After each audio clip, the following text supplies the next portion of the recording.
He didn't look dangerous. In fact, Peter Bryan seemed like the type of man you'd nod to politely on the street. Quiet, mild, a British gentleman with a soft voice and calm eyes. But Peter Bryan was hiding something monstrous.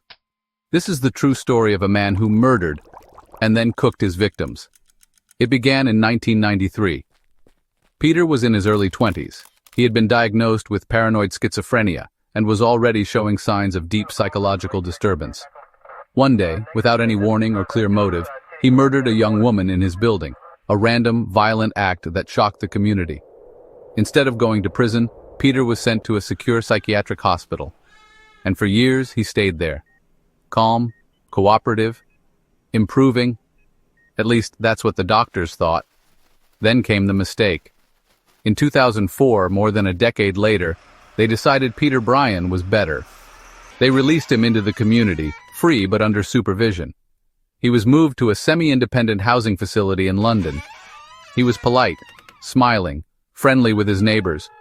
And then, the nightmare returned. Just days after his release, Peter knocked on the door of Bryan Cherry, a neighbor. He was invited in for tea. But what happened inside that apartment was beyond anything imaginable.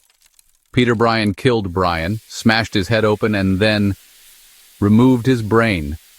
He calmly walked to the kitchen, heated up a pan, and fried the brain in butter. The police arrived minutes later. What they saw would haunt them forever. Bryan's lifeless body lay on the floor, thus the kitchen reeked of burnt flesh, and in the frying pan, his brain sizzling gently. Peter stood beside the stove, smiling slightly. When they asked him why he did it, his answer was chilling. I wanted to eat him. I was hungry. You think that's the end? It wasn't.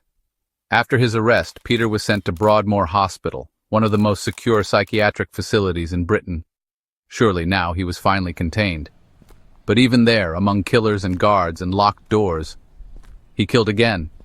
Only a few weeks after arriving, Peter murdered another patient, smashing his head into the ground. No warning, no reason, just violence. Peter Bryan was never released again. Today he sits behind locked doors, silent, emotionless, and waiting. Authorities still don't understand how someone with such a history was ever allowed back into the world. And maybe the scariest part of all? He still smiles when he talks about what he did. Not every monster hides in the dark. Some walk among us, smiling, polite, until they strike. If this real story disturbed you, subscribe to Night Pulse Secrets.